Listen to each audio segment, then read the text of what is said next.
सीवान में जन विश्वास यात्रा कार्यक्रम के दौरान तेजस्वी यादव के साथ पूर्व विधानसभा प्रत्याशी सह क्रिकेटर मोहम्मद कैफ बंटी की मुलाकात की तस्वीरें राजनीतिक गलियारों में हलचल पैदा कर दी है। मोहम्मद कैफ बंटी को सीवान के पूर्व सांसद मरहूम मोहम्मद साफुद्दीन का करीबी और शार्प शूटर बताया जा रहा है। जब बीजेपी नेताओं ने इस फोटो को लेकर तेजस्वी यादव पर हमला बोलते हुए कहा कि शराब पुरानी है, सिर्फ लेबल बदल गया है, जिसे नेशनल मीडिया से लेकर पोर्टल ने काफी उछाल दे दी।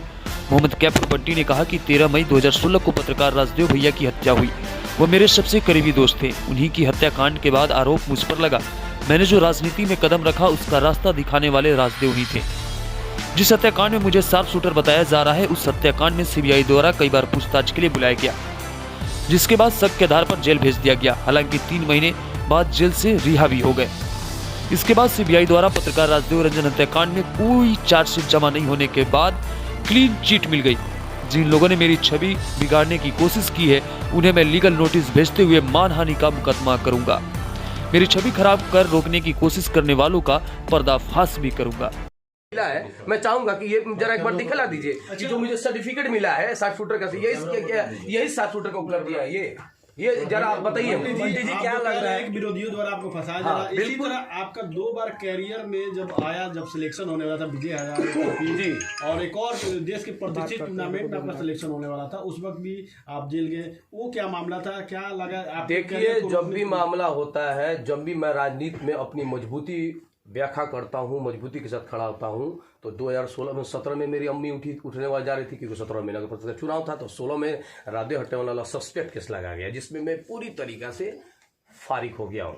मैं जरा बोलूंगा, मेरा वो पेपर लेके आओ, उसमें तो आरोप में रखा गया था। सीबीआई ने आपको क्या अभी शक के आधार पे, शक में तो आप भी आ जाइएगा, प्रूफ तो कोर्ट में करना होगा, प्रूफ कोर्ट में देना पड़ता है। आप आज तक जितने मामले हुए उसमें कुछ साबित भी हुए क्या? कुछ भी में साबित नहीं, जीरो में है। यही तो सबसे बड़ी विडंबना है। हम खास तो सीवान की मीडिया से हाथ जोड़ के गुजारिश करते हैं कि मेरी असली चरित्र को दिखाने का काम किया जाए।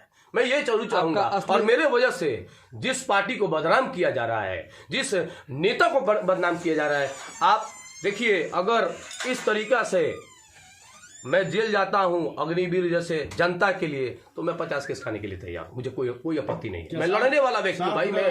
मैं लड़ने, आपने तो खुद अपने अग्निवीर में मैं जेल गया, सारे लोग जानते हैं। तो अग्निवीर शार्प शूटर करता है, सामान समारोह शार्प शूटर करता है, बच्चों को खिलाने वाला शार्प शूटर करता है। ये सिर्फ टीआरपी मीडिया द्वारा ही किया गया है, क्योंकि मीडिया ही हमको, अगर मैं वांटेड हूं तो मैं वांटेड हूं, तो नगर थाना ने वांटेड क्यों नहीं आपको बताया? नगर थाना में जो केसेस है उनको वांटेड क्यों नहीं बताया? सभी मीडिया को क्यों आरोप कर रहे हैं? सभी नहीं, जो मीडिया कर्मी आपके सर में को दिखाया जाता है, कभी क्रिकेटर के रूप में, कभी समाज सेवी के रूप में, तो फिर समाज भ्रमित हो जाती है। तो फिर समाज से क्या कहना चाहेंगे? समाज से कहेंगे कि सबसे पहले तो आप ही ने मुझे सेल्फीज लेने का काम किया था अभी पार्टी में, तो आप मुझे किस ओर से देखने का काम किया था? मुझे तो समाज क्या मुझे शार्प शूटर की वजह से अपने फोटो लिया था कि एक अच्छे व्यक्ति को वैसे लिया था? भाई के लिए वजह से, यही मैं तो फिर तो जो शूटर आपको बोलते हैं, तो उनको क्या कहना चाहेंगे? मैं उनको जो चीज मैं कहना चाहता हूं कि अगर ये चीज से अपना वापस नहीं लेते हैं और माफी नहीं मांगते, नाम के साथ बताइए। जो भी चैनल हम चलाए हैं, सारे चैनलों को मैंने पेन ड्राइव में जो बोला है, जो व्यक्ति, जो भी, चाहे एबीपी हो, चाहे आज तक हो, चाहे इंडिया टीवी हो और पोर्टल न्यूज हो, जो भी इस तरीका का हरकत किया है, मैं उनसे अगर मैं स्पष्टीकरण लूंगा, लीगल नोटिस करूंगा, मानहानि का केस करूंगा। मैं बैठने वाला में से नहीं हूं। आपको लगता है मेरे जान की धमकी देने के बाद भी मैं रोड पे घूमने का काम कर रहा हूं, लोगों की मदद करने का काम कर रहा हूं, समाज में और अच्छा बेहतर काम करने का? मैं बैठूंगा नहीं, मैं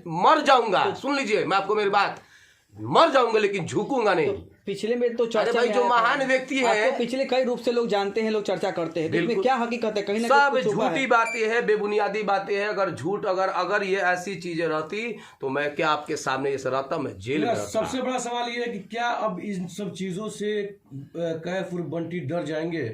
आगे का सफर मैं मरना पसंद करूंगा, झुकना पसंद नहीं करूंगा। और मैं चैलेंज करता हूं, जो मीडिया वाले मेरे छवि को धूमिल किए हैं, मैं उनको खड़े रूप से चैलेंज करता हूं कि मुझे बताएं कि साहबुद्दीन साहब के साथ जिनके ऊपर से मेरा टैग लगा, जिन्होंने मुझे बताया कि इन्हीं के साथ शूटर है, एक भी केस बताएं उनके साथ कौन सा केसेस है। और जो इन महान व्यक्ति राजदेव भैया का जो हत्या किए, उनका भी उजागर कीजिए कि कौन कौन लोग इसमें शामिल थे। हत्या केस लगता है, लेकिन उनसे तो आपका बहुत अच्छे संबंध। मेरे राजदेव भैया आइकॉन थे। यही तो सबसे बड़ा विडंबना है सिवान में कि जो मेरे अच्छे लोग होते हैं उनके ही चक्कर में मुझे मार देता है कोई और फंसा देता है। ये बताने जा रहा हूं।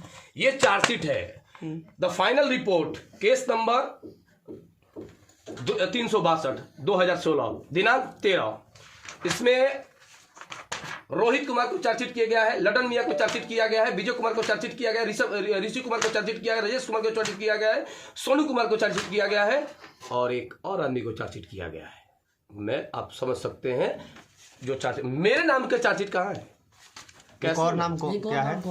एक और नाम जो नाम जो सीबीआई जिसके लिए आई थी, जो सीबीआई जिसके लिए आई थी उनका नाम, मैं मरने वाला का नाम नहीं लेगा जो चीज बत। लेकिन मैं जानना चाहता हूं कि भाई मैं खिदमत करने लायक नहीं हूं, मैं खिदमत नहीं कर सकता हूं। मेरी वाइफ मेरे भाई परेशान है यार, बीमार है, वो हॉस्पिटल में एडमिट है यार। ये जब से ये तमाशा हो रहा है उसको माइग्रेन हो गया भाई, माइग्रेन। इसी फिर 2016 में शादी हुई, वही परिस्थिति आ गई भाई। क्या मैं आज़ाद नहीं हूँ? मैं किसी के अंडर में काम करूं? शिकार बनाया जा रहा है, मतलब राजनीति की शिकार नहीं कर रहा है, ये एक व्यक्ति विशेष प्रताड़ित। तो सिर्फ बंटी ही? बताइए पूरे जिला में किसी को प्रताड़ित? सिर्फ आप ही क्यों? क्योंकि मैं बहुत मजबूत कड़ी में आ गया हूँ। अगर मैं 6 महीने पहले रहता तो आपको लगता है कि तेजस्वी यादव से मैं बैठ के बात करता? तेजस्वी यादव से मैंने बैठ के बात की। तेजस्वी यादव कितनी अच्छी अच्छी बातें कही कि जो युवाओं बढ़ते हैं उनको बढ़ाने का काम किया। और आप मजबूती के साथ बढ़िए, पीछे का चीज मत देखिए। जी आपने राजद ज्वाइन कर लिया है तो क्या लगता है विरोधियों को ये चीज रास नहीं आ रही है क्या? विरोधियों नहीं, जो आदमी जो यहाँ पे लोग जिस तरीके का काम कर रहा है उनको रास नहीं आ रही है। और यही वजह है कि बीजेपी वाले उनको मौका दे रहे हैं। लेकिन मैं जरूर कहूँगा, मैं एक सिपाही हूँ राष्ट्रीय जनता दल का, और मैं उसके साथ भरपूर सहयोग करूंगा, भरपूर मदद करूंगा। अपने विरोधियों को क्या सलाह देना चाहेंगे? मैं अपने विरोधियों को सलाह देना चाहते हैं कि तुम जितना लिखना है लिखो, जितना करना है करो, कुछ भी होने वाला नहीं है। मुझे पूरे अपने अल्लाह पे भरोसा है। अगर मैं गलत होऊंगा तो निश्चित ही मैं बर्बाद हो जाऊंगा, और मैं अच्छा होऊंगा तो मुझे जो लोग आपको टारगेट कर रहा है उन लोगों, मैं उनको क्यों टारगेट करूं? मेरी क्या हैसियत है भाई? मैं उसे नहीं हूं, मैं क्रिमिनल गुंडा थोड़ी उनको टारगेट करूंगा। मैं अपने बोली से और अपने लिखित से ही जो टारगेट कर रहा है, जो हमको टारगेट करता है।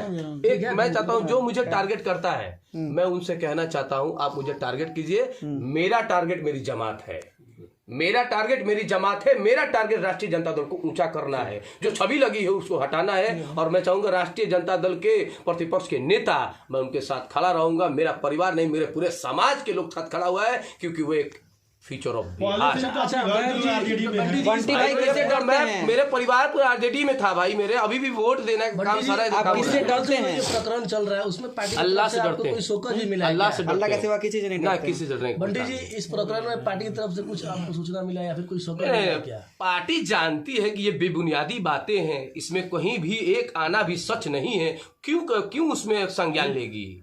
संज्ञान लेगी, मैं जवाब दूंगा, बाकायदे पेपर से जवाब दूंगा, मौखिक थोड़ी जवाब दूंगा, लिखता जवाब दूंगा। मुझे मालूम है, मुझे पार्टी पे मेरे पर पूरा भरोसा है। वो जान रही है कि ये षड्यंत्र क्यों हो रहा है। ये षड्यंत्र राष्ट्रीय जनता दल को धूमिल करने के लिए हो रहा है, माननीय तेजस्वी यादव को धूमिल करने के लिए हो रहा है। और ये रुकने मान का नहीं है। ये 2 से 3 दिन में आपका ट्रोल खत्म हो जाएगा, लेकिन मेरी जो कानूनी कार्रवाई होगी वो खत्म नहीं होगा। मैं लड़ूंगा।